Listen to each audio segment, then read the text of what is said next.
नमस्कार दोस्तों। 20 जुलाई 2021 को संसद में एक प्रश्न का उत्तर देते हुए गृह राज्य मंत्री नित्यानंद राय ने कहा, भारत सरकार ने नीति के तहत ये निर्णय लिया है कि जनगणना में एससी और एसटी के अलावा अन्य जाति वार आबादी की गणना नहीं की जाएगी। हालांकि सार्वजनिक तौर पर भाजपा और उसके नेता अक्सर सवालों को टालते रहे और जाति जनगणना की जरूरत पर कोई प्रतिबद्धता नहीं जताई। हालांकि वो अक्सर कांग्रेस पर निशाना साधते रहे और उस पर समाज को बांटने के लिए जाति का इस्तेमाल करने का आरोप भी लगाते रहे। हालांकि भाजपा के वैचारिक अभिभावक राष्ट्रीय स्वयंसेवक संघ का दृष्टिकोण इससे कहीं अधिक सूक्ष्म है। पिछले साल सितंबर में इससे जाति जनगणना को राजनीतिक हथियार के रूप में इस्तेमाल करने के खिलाफ चेतावनी दी थी, लेकिन कहा था कि सरकार को सभी कल्याणकारी गतिविधियों के लिए आंकड़ों की आवश्यकता है, खासकर उन जातियों और समुदायों को ऊपर उठाने के लिए जो पिछड़े हुए हैं। भाजपा के भीतर ये द्वंद्व लंबे समय से जारी है।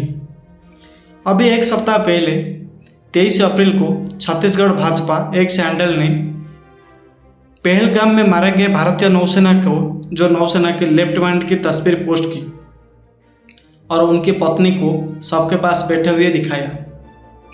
इस तस्वीर के साथ कैप्शन में लिखा था कि धर्म पूछा जाति नहीं। ऐसा लगता है कि इस पोस्ट का उद्देश्य ये संदेश देना चाहता था कि जाति विभाजनकारी हो सकती है। ये लोकसभा चुनाव या महाराष्ट्र और हरियाणा विधानसभा चुनाव से पहले भी हो सकता था, जब विपक्ष ने जाति जनगणना पर आवाज उठाई थी।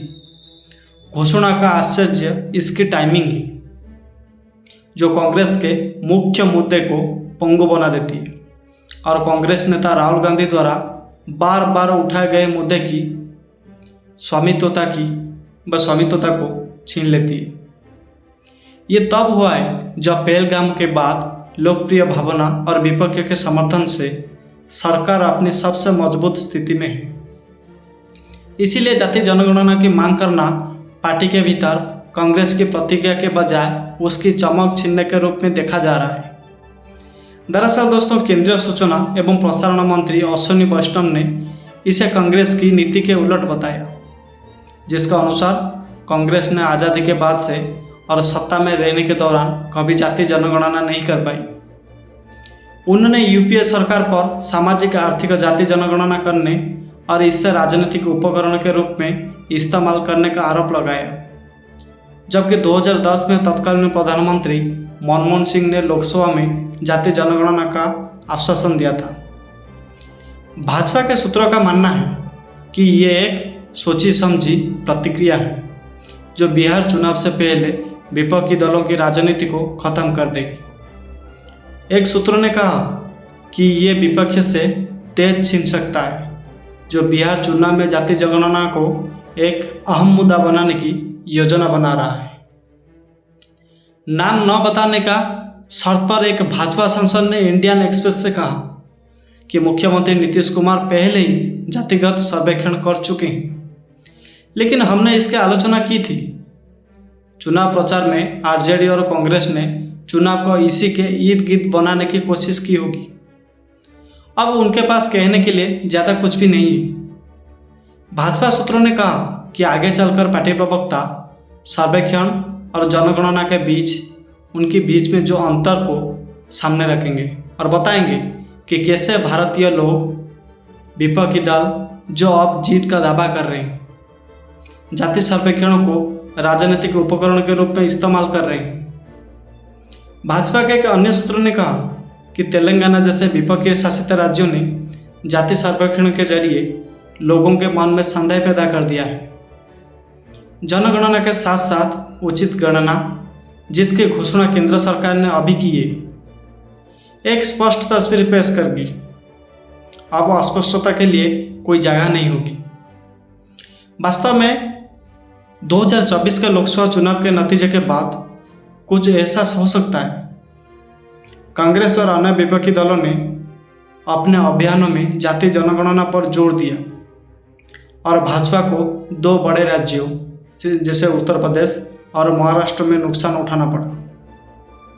ये कदम जाति की राजनीति में आगे बढ़ने की पार्टी की इच्छा और बदलती वास्तविकताओं के साथ तालमेल बिठाने की क्षमता को भी दर्शाता है, ताकि राजनीतिक लाभ को अधिकतम किया जा सके।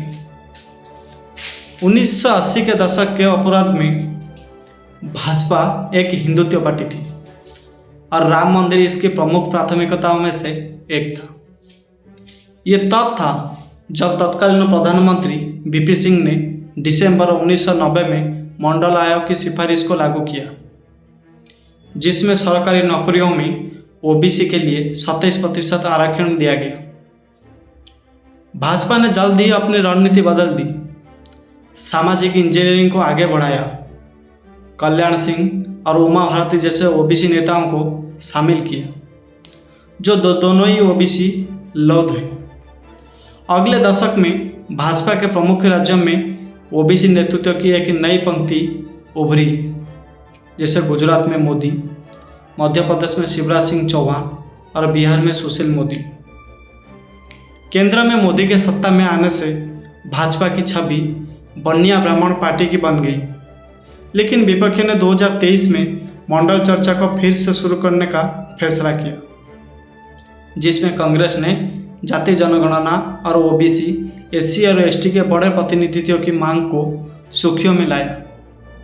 ऐसा कुछ जो कांग्रेस की राजनीति से कभी जुड़ा नहीं था।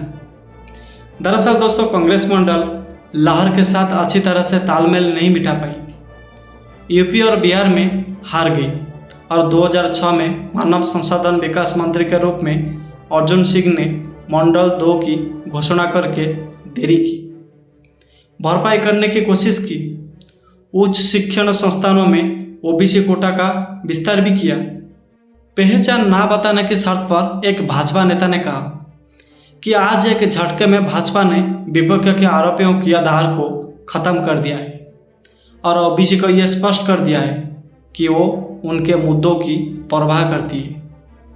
नेता ने कहा कि इससे उच्च जातियों के बीच भाजपा की स्थिति को नुकसान नहीं पहुंचेगा, क्योंकि यह वर्ग जानते हैं कि कांग्रेस जो कभी उच्च जातियों की पसंदीदा पार्टी थी और जाति जनगणना और आरक्षण की कहानी गढ़ी थी, जिससे वो पूरी तरह से अलग हो गई। भाजपा नेता ने कहा कि इसके अलावा वो जानते हैं कि ये भाजपा ही थी जिसने आर्थिक रूप से कमजोर वर्ग के लिए 10% कोटा दिया था। एक अन्य भाजपा नेता ने कहा कि ये कदम उत्तर दक्षिण विभाजन को भी समाप्त कर देगा, जिसे भारत गठबंधन डीएम के परिसीमन को एक प्रमुख राजनीतिक रैली बिंदु बनाकर भावनाओं को भड़काने की कोशिश कर रहा था। एक बार जब जाति जनगणना हो जाती है और संख्याओं की तुलना 1931 की अंतिम जाति जनगणना से की जाती है, तो ये पाया जाएगा कि यूपी और बिहार जैसे राज्यों में ओबीसी आबादी में उछाल आया है, लेकिन प्रतिनिधित्व इनके साथ तालमेल नहीं रख पाया है। ये परिसीमन पर बहस के शोर और लाज को बदल देगा, जिससे ये केवल दक्षिणी राज्यों की चिंता नहीं बल्कि आबादी वाले उत्तरी राज्यों में भी ओबीसी की भी चिंता बन जाएगी। भाजपा नेता ने नाम ना बताने का शर्त पर कहा। हालांकि आरएसएस ने सितंबर 2024 में जातीय जनगणना के लिए समर्थन व्यक्त किया था, साथ ही चेतावनी दी थी कि इसे राजनीतिक उपकरण के रूप में इस्तेमाल नहीं किया जाना चाहिए। लेकिन आरएसएस के प्रचार प्रभारी सुनील अंबेडकर ने एक प्रेस कॉन्फ्रेंस में कहा कि आरएसएस का ये मानना है कि निश्चित रूप से सभी कल्याणकारी गतिविधियों के लिए, विशेष रूप से ऐसे समुदाय या जातियों को लक्षित करने के लिए जो पिछड़ रहे हैं, अगर कभी कभी सरकार को संख्याओं की आवश्यकता होती है तो ये एक अच्छी तरह से स्थापित प्रथा है, पहले भी इससे लिए हैं और इसीलिए ये इसे फिर से कर सकती है। लेकिन ये केवल उन समुदायों और जातियों के कल्याण के लिए किया जाना चाहिए। इसे चुनावों के लिए राजनीतिक उपकरण के रूप में इस्तेमाल नहीं किया जाना चाहिए, इसीलिए हम इसे सभी के लिए सावधानी के साथ रखते हैं। जाति और जाति जनगणना के पूरे एजेंट को विपक्ष सपने में अनिच्छा, छोटे सहयोगियों के बार बार की मांग और आगामी बिहार चुनावों ने भाजपा के नेतृत्व वाली केंद्र सरकार को अगली जनगणना के साथ ही जातियों की गणना की घोषणा करने के लिए प्रेरित किया है और जब भी ऐसा ही होगा